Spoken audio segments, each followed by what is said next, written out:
Comment pourrais-je me détacher de ce que je n'ai pas encore vécu?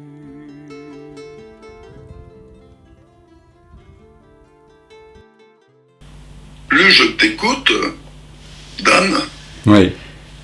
plus une phrase résonne en moi. Je suis même allé la vérifier. Alors, je ne sais pas si on peut dire que Antoine de Saint-Exupéry était un être réalisé. Je n'en avais pas la moindre idée. Mais la phrase est la suivante: fais de ta vie un rêve et de ce rêve une réalité. Alors, cette phrase a tout le long résonné en moi pendant que tu parlais. Est-ce que ça te renvoie quelque chose ou...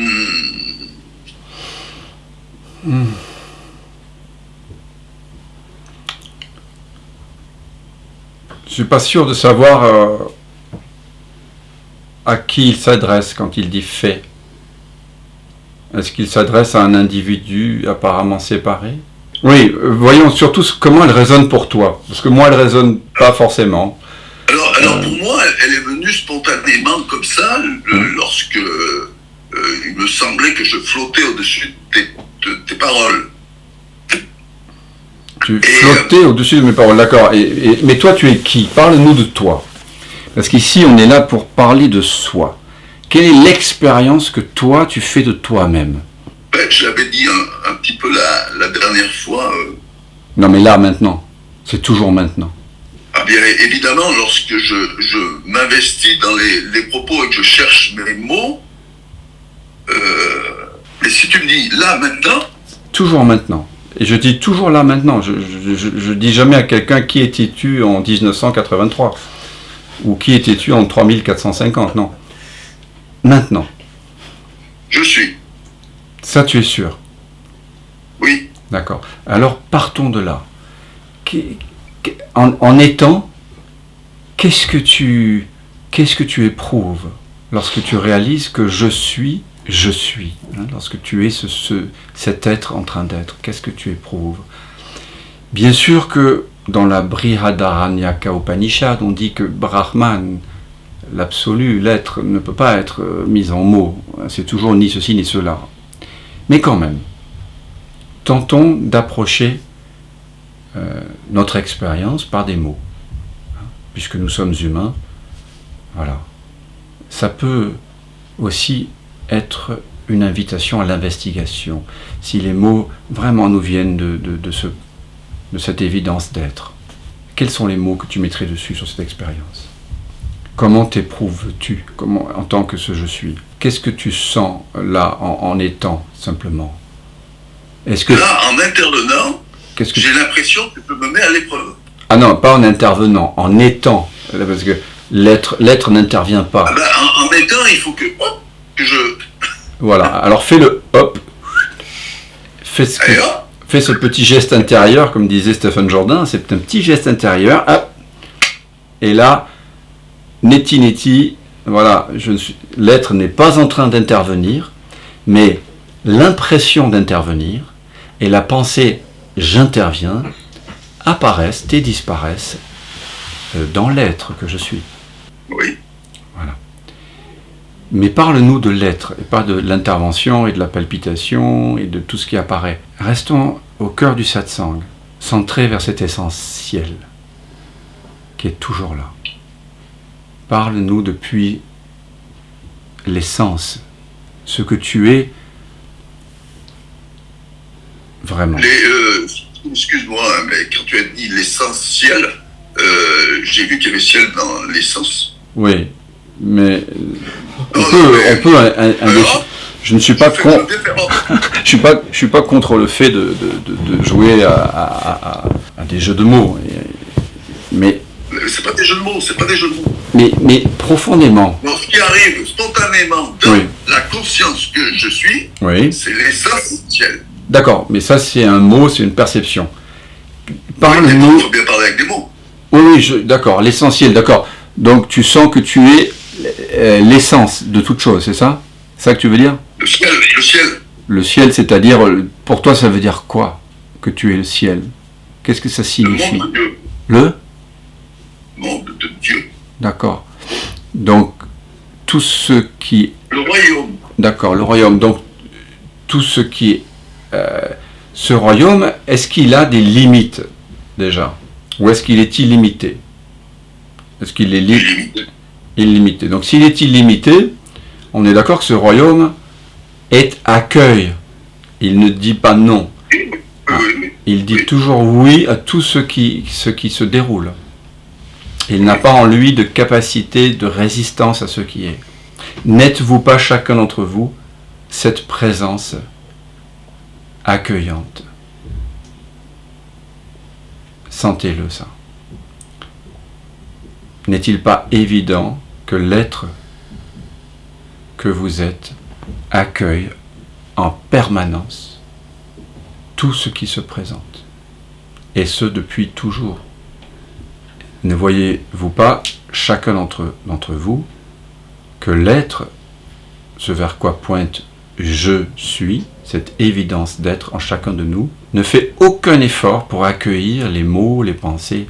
Il y a peut-être la pensée que j'ai entendu ça 1000 fois, ou pourquoi il parle de ça. Il peut y avoir toutes ces pensées en vous. Mais l'être que vous êtes accueille aussi bien ces pensées-là. N'est-ce pas? L'être lui-même ne fait pas d'effort pour à la fois entendre les paroles de Dan et entendre les pensées qui sont propres à ce corps mental-ci qui apparaît là aussi. Donc, ce que tu es, c'est quelque chose qui accueille, d'accord? C'est important de souligner ça. Et qui est infini, donc c'est pas personnel, on est d'accord? Toute l'idée d'intervenir, de parler, ça apparaît au sein de cet être-là. L'être est libre de tout ce que... C'est Eric ton nom?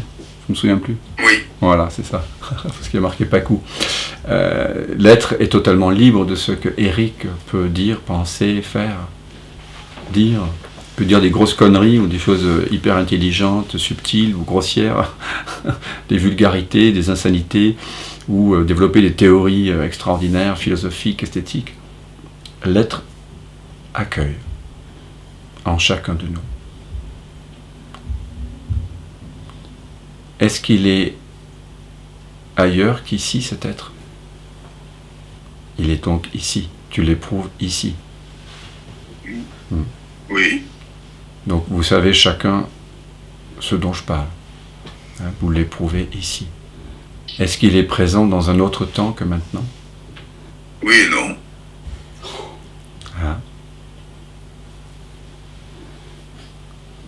Dans quel autre temps pourrait-il être présent que maintenant?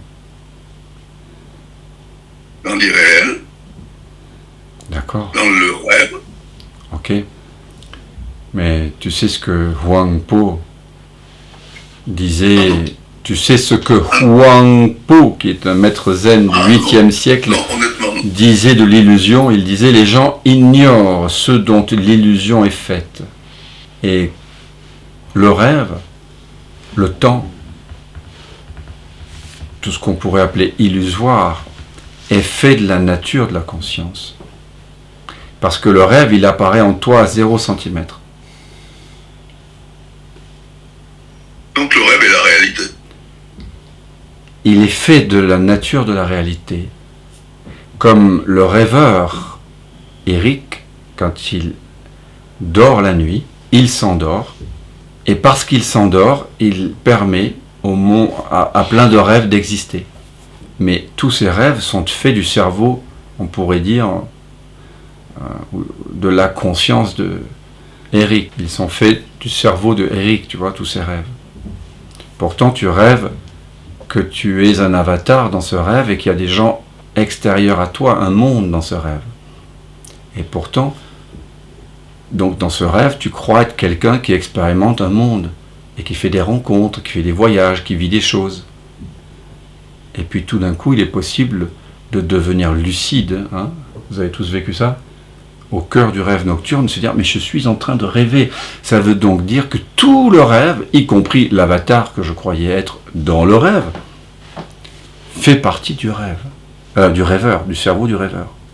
Donc oui, le rêve est fait de la réalité, mais ça ne signifie pas que le rêveur a décidé ce rêve-là.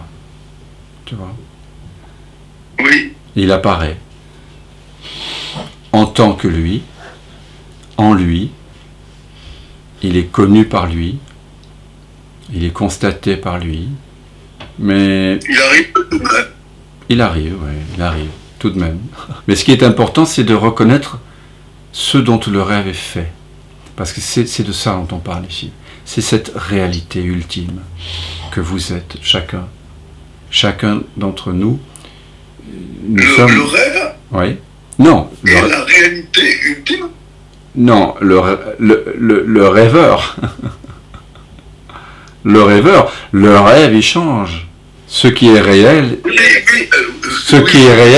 c'est cela qui connaît le rêve. Qu'est-ce qui est toujours vrai dans notre vie, depuis toujours? C'est ce qui connaît. Maintenant, on connaît ceci, d'accord? Nous, voilà, on connaît ce décor-là. Vous avez chacun un décor de couleurs. Chacun d'entre vous, vous connaissez les sensations qui sont là, les pensées qui sont là. Il y a 5 minutes, vous aviez d'autres sensations, d'autres pensées. Il y a 5 heures, vous étiez dans un autre environnement. Mais cela par quoi l'environnement, la météo intérieure ou extérieure est connu, est le même élément de connaissance. La connaissance par laquelle je connaissais le goût du premier baiser de jeune fille que j'ai embrassé dans ma vie quand j'avais 14 ans, au bord d'une rivière, je me souviens, j'étais terrorisé. Cette terreur-là, elle était connue par la même conscience que celle qui a conscience du sourire que cette évocation provoque en moi maintenant. C'est la même connaissance, c'est la même conscience. Elle n'a pas changé. Tu n'as pas changé. Et tu ne changes pas. Tu es le même depuis toujours. Et je suis cela. Et toi et moi, nous sommes ce même, ultimement. Tu vois ? C'est ça que nous partageons ici. Qui est étonnant. Et après, il peut y avoir plein de belles histoires qui viennent se greffer, bien sûr. Mais ce qui est à reconnaître, c'est que ce que je suis ultimement n'a jamais changé. C'est le même. Et à un moment donné, on a le pressentiment que ça n'existe même pas dans le temps.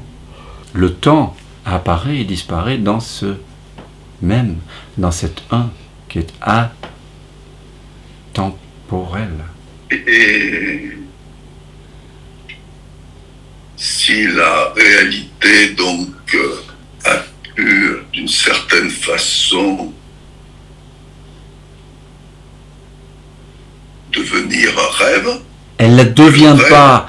Le rêve n'est plus. Le rêve redevient réalité. Et je reprends un peu la phrase. Non, il semble. C'est plutôt le rêve. C'est plutôt il semble. Tu vois, c'est comme le Père Noël. Et c'est comme si tu es un acteur sur scène et que tu joues Hamlet. Et que soudain Hamlet dans la pièce se pose la question qui suis-je? C'est Eric qui va se souvenir qu'il est Eric. Le personnage, ton avatar. Je m'appelle Rupert Spira et ma foi, j'ai eu beaucoup de mal avec lui. Il m'a fait souffrir dans la recherche. Ben, le rêve, il utilise à bon escient la métaphore du rêve. Mais c'est une métaphore qu'on utilise depuis 3000 ans. Oui, enfin, lui, il aime bien l'écran avec les images dessus. Oui, on a chacun nos façons de... Mais d'ailleurs, dans une dernière vidéo, tu pourras voir, j'utilise aussi cette métaphore parce qu'elle est très parlante. Parce que il semble que ce soit un personnage d'Anne, Mamed, Johan, qui nous posons la question « Qui suis-je » On dirait que c'est le mental qui se pose la question. Et c'est vrai que c'est le mental qui parle, mais au fond, ce qui se réveille, c'est toujours Dieu. C'est Dieu qui s'éveille en l'homme, comme dit Ibn Arabi. Il n'y a que Dieu, comme dit la profession de foi musulmane, il n'y a de Dieu que Dieu. Il n'y a que l'être, il n'y a rien d'autre. Il n'y a que la conscience. Donc c'est la conscience qui s'éveille à un moment donné. Pour revenir aux métaphores que tu évoquais, il y en a une qui m'est venue et dont je parle de temps en temps, c'est le livre. Prenons n'importe quel livre, la Bible. La Bible, il y a bien une histoire à l'intérieur. Si j'ouvre la Bible, je lis. Il y a des mots qui racontent des histoires. Oui, mais ça c'est pour le mental. Mais arrivant à l'Apocalypse, bon, il est temps alors de fermer le livre. On referme le livre, qu'est-ce qui reste? Ce qui est révélé dans l'Apocalypse. L'Apocalypse, ça veut dire révélation. Oui. On ne peut révéler que ce qui est réel. Oui. Et ce qui est réel, c'est je suis. C'est la connaissance qui est réelle. Pas ce que tu sembles connaître. C'est pour ça que dans la Kena Upanishad, on nous dit, ce n'est pas ce que l'œil voit, c'est ce par quoi l'œil voit. Tel est le Brahman, et non cela que l'on honore comme tel. Ce n'est pas ce que la pensée pense, c'est ce par quoi la pensée pense. Tel est le Brahman, et non cela qu'on honore comme tel. C'est toujours ce par quoi, tu vois, ce par quoi tout est connu. Donc, ce par quoi est le livre. Oui, on s'en fout du livre, on s'en fout de Jésus, on s'en fout de Dieu. Ce qui est important ici, qu'est-ce qui est conscient de tout ce qu'on est en train de dire? Posons-nous chacun, pour ne pas conclure, cette question. Qu'est-ce qui est conscient de tout ceci?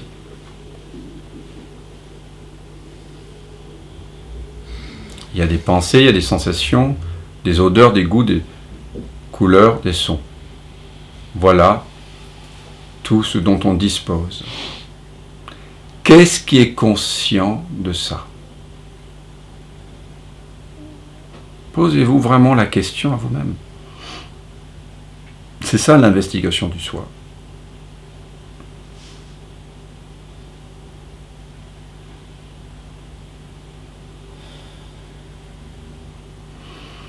Qu'est-ce qui est conscient de tout ceci?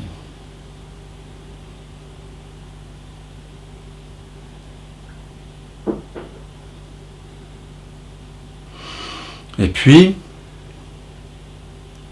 s'il y a une réponse qui vient, et même s'il n'y a pas de réponse, posez-vous une deuxième question à laquelle vous ne répondrez pas, parce que vous ne le pourrez pas.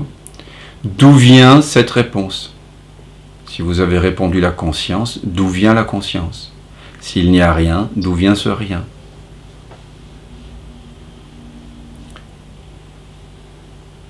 Et là, vous demeurez sans réponse, mais vous posez quand même la question. D'où est-ce que cela vient? Et vous ne pouvez pas répondre. Et parce que vous ne pouvez pas répondre, il y a l'Apocalypse. Il y a la révélation. Ce que révèle l'Apocalypse, c'est ce qui avait toujours été là. C'est-à-dire, c'est cet être qui est un espace de conscience qui soudain se révèle, dans lequel tout apparaît et disparaît, par lequel tout est connu, et ultimement, ce dont tout est fait. Ce qui devait être révélé, c'est ce que nous sommes déjà depuis toujours. C'est pour ça que Jésus dit, avant qu'Abraham ne fût, c'est-à-dire avant le temps, je suis. Je suis. C'est le même je suis qui doit toujours être révélé. depuis des temps immémoriaux. Jésus. Pardon? On s'en fout pas alors de Jésus. C'est pas Jésus qui est important, c'est ce vers quoi il pointe. C'est même pas le je suis qui est important, c'est ce vers quoi il pointe. Comprends?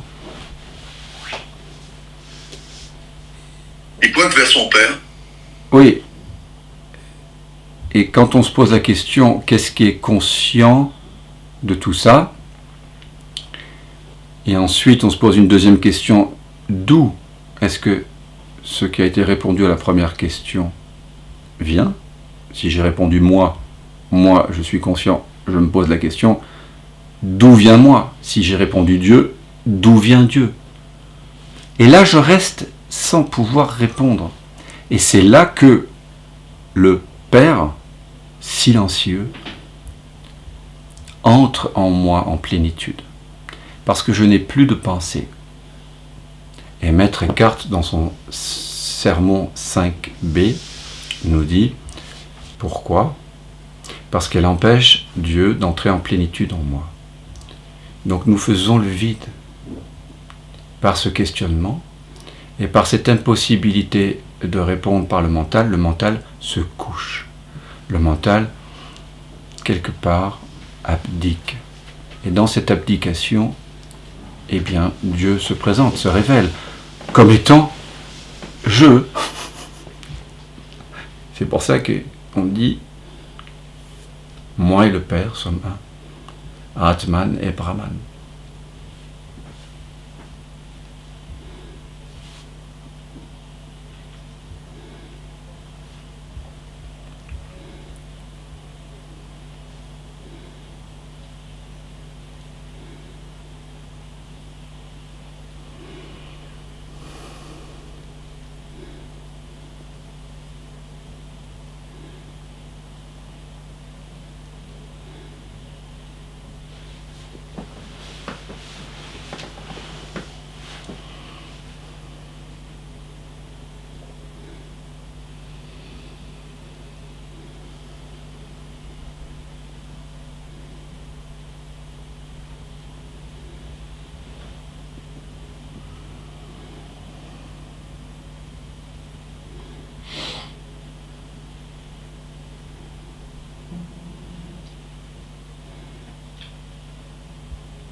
Merci, merci les amis. Merci d'être là. Et très belle soirée à tous. Le stage de 9 jours prévu, donc le 28 décembre est, je crois, plein quasiment. Si vous désirez vivre cette aventure de 9 jours, là, des stages, il y en aura au printemps. Prévenez-moi directement par mail si vous êtes intéressé par ce stage. Et si vous souhaitez des séances, une ou des séances d'accompagnement, n'hésitez pas à faire appel à moi par mail également. Voilà, nous ici on va festoyer on va faire auberge espagnole avec les amis qui sont là. Et vous êtes les bienvenus aussi sur place, sachez-le, si vous passez par Paris. Voilà, je suis content de recevoir Philippe, alors c'était pas vu depuis 3 ans. Il est passé par Paris. Il habite dans le sud et il m'a demandé de dormir sur place et voilà, ça peut aussi se faire. Donc n'hésitez pas, vous êtes dans le cœur.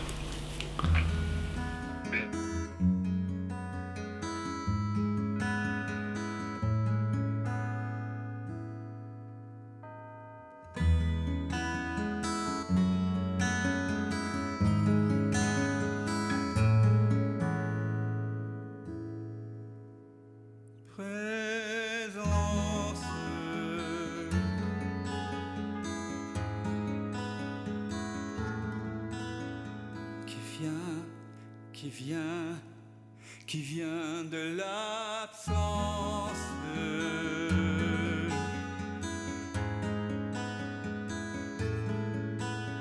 qui se rêve présent, s'il donne naissance à ce grand rêve qu'est l'univers.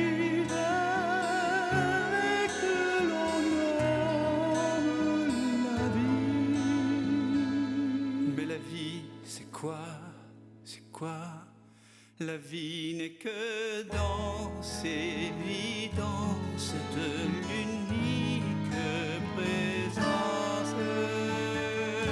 Et tout prend naissance en toi qui jamais ne commence.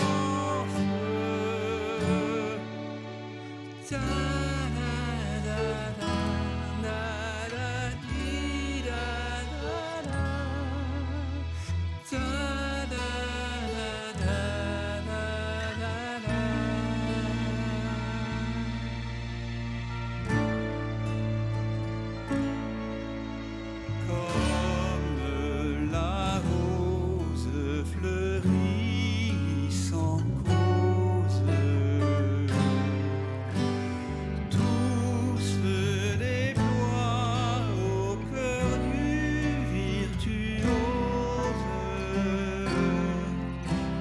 Je suis, tu es, et ici tous osmose. Je suis, tu es, nous sommes comme elle, faits de la même substance. Présence, c'est vraiment maintenant que ça commence. Je m'émerveille en ce silence, tout naît, tout meurt dans la présence.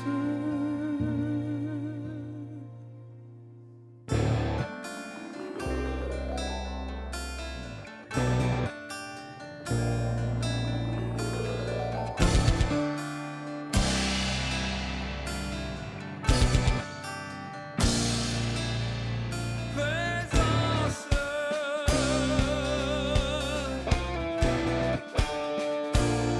qui vient de l'absence.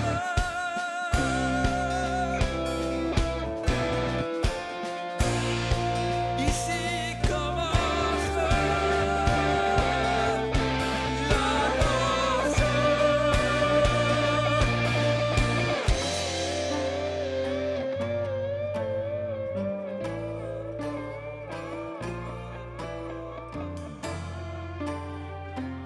J'ai tant cogné à ta porte pour te connaître, vérité.